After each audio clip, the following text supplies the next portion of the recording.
On this video, I'm going to say why I think video conferencing isn't necessarily the future.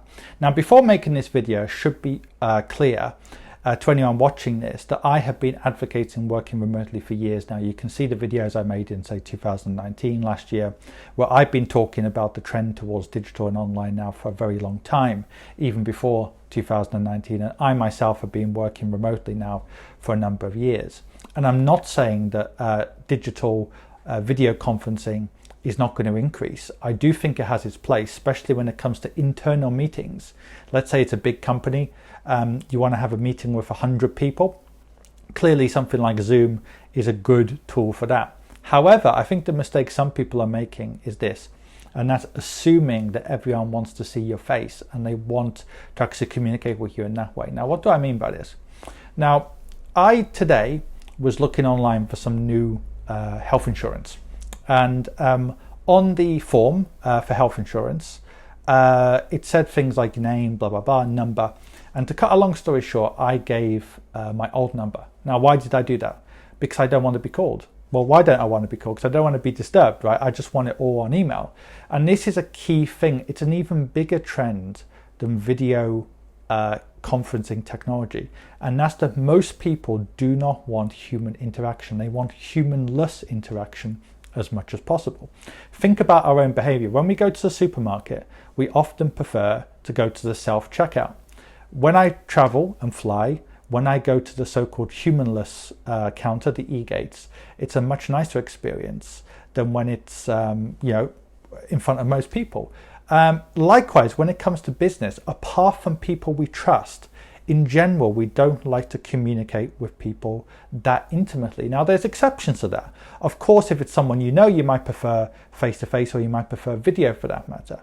Likewise, if you've been following somebody for years on social media, yeah, you might want to see their face. But let's face it, if you're talking to, I don't know, AXA or HSBC or one of the big law firms or one of the big consulting firms, do you really want to talk to them on video? Many people want to just do things by email. So for me, my least favorite form of communication when it comes to people I don't know is face-to-face. Second worst is video conferencing call. Third worst is a WhatsApp call. Finally, my preferred is just chatting on WhatsApp, texting, or completely by email. I'm more than happy to buy without any human interaction. So this idea that people need to see your face to trust you, it's still quite old-fashioned, and it still harks back to the reason why many people still think face-to-face is the right way to do business, despite all the evidence to the contrary. Because some people still assume that seeing you on camera and having those live interactions is what people want.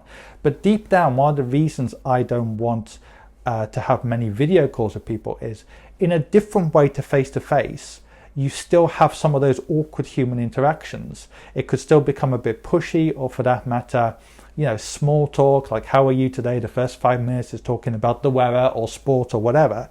Whereas for me, when I'm a buyer, I don't want to have those conversations. I don't want to build up rapport. I just want to buy, right? There's an old expression, nobody likes to be sold to, but everyone loves to buy. And the same thing with me. I can remember 2 years ago, I was in Manila for a trip in Philippines to see my friend. I was there for a few weeks, and I was looking for, I can't remember what I was looking for now. It was some kind of IT outsourced solution, similar to what you can get on Upwork, freelancer.com and so on. And I contacted a provider in the Philippines, and I asked them for different things. And to cut a long story short, somebody came back and said, my managers told me that without you meeting us or speaking to us on video, we're not going to give you a quote. I said, fine. I went to another provider. They didn't do that. They just gave me the quote on email, got my credit card out, paid, and that's it. The first provider is thinking in a very old-fashioned way that things are about, getting to know each other, building rapport, seeing a flash office or a suit. That kind of thing doesn't work now for a lot of people. Same with me. Even if I went on a video call with somebody, it definitely wouldn't impress me if they're kind of dressed up smartly and whatever. So I think video conferencing technology is great for big companies, or if you have a big team and so on. But let's say you're just one-on-one, or even two people as a couple talking to a provider. In that situation, a lot of people prefer just a normal regular phone call on something like a WhatsApp, or for that matter, just texting, emailing, or whatever. So video conferencing call has its place. It's much more efficient than face-to-face meetings. It can be done globally. It's much cheaper for everyone. It's not as uncomfortable as some of the pushy in-person meetings. But by the same token, I think there's a lot of people out there, including people watching this channel, who would actually prefer non-video related communication.